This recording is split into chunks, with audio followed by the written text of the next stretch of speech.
18 years old, Jacob Fatu was sitting in a jail cell serving time for armed robbery when he watched his cousins headline WWE on a television in that cell.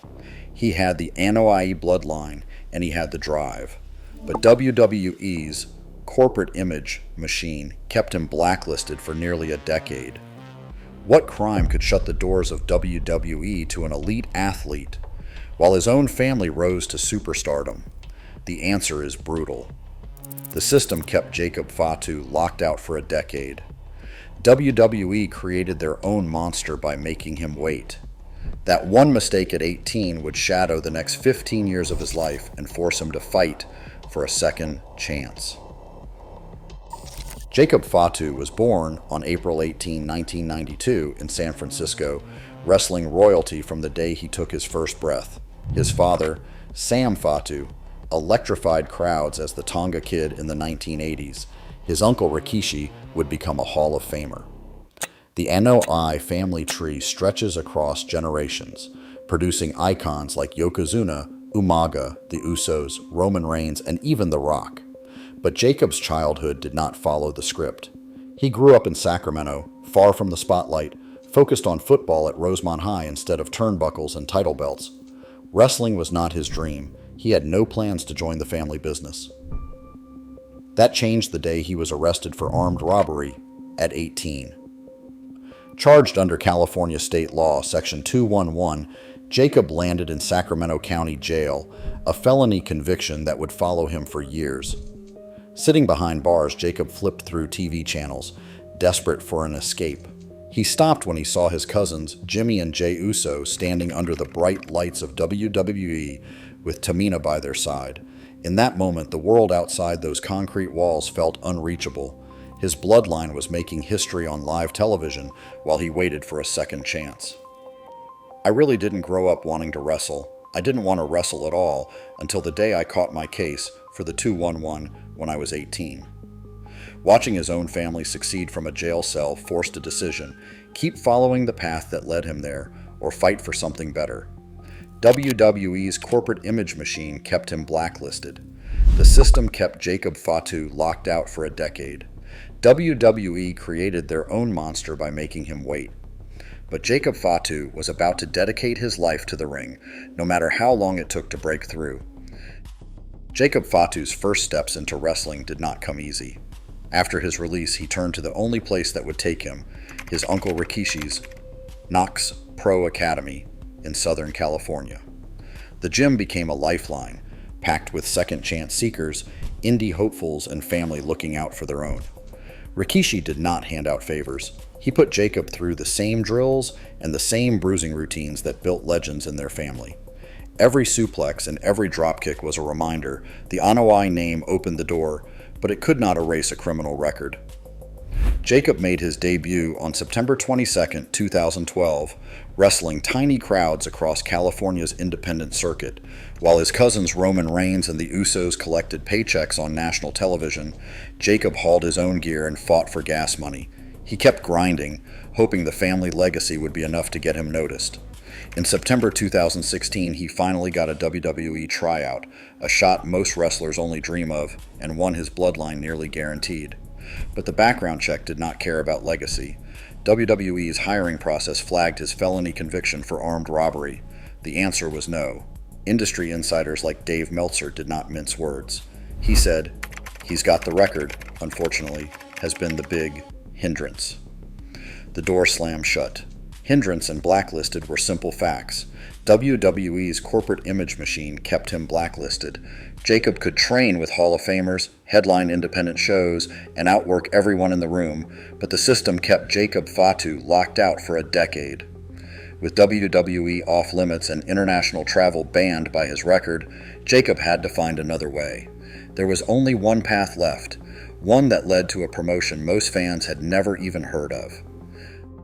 On January 17, 2019, Jacob Fatu walked into Major League Wrestling as an unknown to most fans outside California. He did not come alone. He joined the Contra Unit, a vicious faction built to dominate. On July 6, 2019, he crushed Tom Lawler to win the Major League Wrestling World Heavyweight Championship. From that night on, the title never left his grip. L.A. Park, Davey Boy Smith Jr., Brian Pillman Jr., one by one they fell. He defended the belt with a style that mixed wild athleticism and raw power, flipping off ropes and smashing through challengers night after night.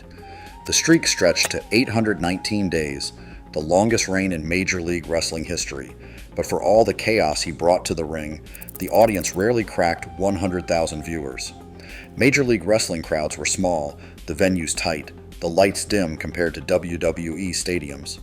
While his cousins performed in front of millions, Jacob ruled a kingdom few, outside hardcore wrestling circles, ever saw. He proved he could carry a company on his back, but the world was not watching. WWE's corporate image machine kept him blacklisted. WWE created their own monster by making him wait. The system kept Jacob Fatu locked out for a decade, no matter how many times he showed he belonged at the very top. Vince McMahon's WWE ran on strict rules, especially when it came to who got through the door. It did not matter if your last name was Anoa'i or if your family filled the Hall of Fame.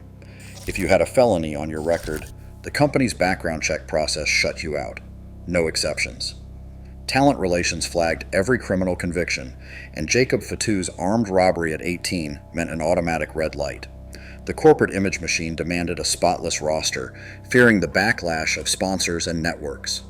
Under Vince, being the most talented wrestler in the country meant nothing if your past did not fit the brand's definition of safe. Booker T went public, calling on WWE to give Fatu a shot, but the system did not budge. Even when plans surfaced for Fatu to appear at Raw is 30 in January 2023, legal hurdles killed the move. He was not just missing out on a contract, he was barred from even stepping into the ring for a one-night appearance. While his cousins headlined WrestleMania, Jacob's name stayed on the blacklist. WWE's corporate image machine kept him blacklisted. The system kept Jacob Fatu locked out for a decade. WWE created their own monster by making him wait. In the end, the company enforced a policy that shut the door on one of wrestling's most electric talents. On April 7, 2024, Jacob Fatu signed WWE's official contract, ending years of closed doors, background checks, and travel bans. This was the moment he was finally signed. The old regime's blacklist was gone. Triple H had taken control, and with him came a new rule. Talent mattered more than a spotless past. Talent now came first. But even with the ink dry, Fatu's criminal record still threatened to keep him out of the biggest matches. International events, especially in Canada, were off limits unless someone stepped in. WWE did not just sign him and hope for the best. The company hired a high-powered immigration law firm, pouring resources into clearing every legal hurdle that had kept him grounded for years. Immigration work began immediately. When Money in the Bank landed in Toronto, Michael Cole made it clear on commentary. Triple H himself had to get involved with Canadian authorities so Fatu could finally cross the border. Toronto became the test. The same system that once locked him out was now working overtime to bring him in. WWE's corporate image machine kept him blacklisted. The system kept Jacob Fatu locked out for a decade. WWE created their own monster by making him wait. Jacob Fatu was not just another signing. He was proof that under new leadership, WWE was willing to fight for the talent it once refused to touch. On June 21st, 2024, Chicago's United Center shook as Jacob Fatu stormed into WWE, flattening Cody Rhodes, Kevin Owens, and Randy Orton in a single night. No warm-up matches, no slow build, just chaos. The world finally saw what the wrestling underground had known for years. Jacob Fatu was a force that could not be contained. 2 weeks later in Toronto, Money in the Bank became his showcase. Fatu, alongside Solo Sikoa and Tama Tonga, tore through WWE's top stars in his first official match. By August, he held WWE Gold, Tag Team Champion with Tama Tonga. The celebration barely lasted. Solo Sikoa stripped Fatu of the title and declared him Bloodline's enforcer. The message was clear. Family ties did not guarantee respect even at the top. On April 4, 2025, Fatu stared down Braun Strowman in a last man standing match. outlasting the Giant to prove he belonged in the main event. 15 days later, on April 19, 2025, at WrestleMania 41, he walked in as the underdog and left as United States Champion after defeating LA Knight. Backstage, The Rock found him and said, "I gave him the biggest hug, man, and he had tears in his eyes saying, 'This saved my life.'" WWE's corporate image machine kept him blacklisted. The system kept Jacob Fatu locked out for a decade. WWE created their own monster by making him wait. Now Jacob Fatu stood as living proof that the system cannot stop real talent forever. WWE's system kept Jacob Fatu locked out for a decade.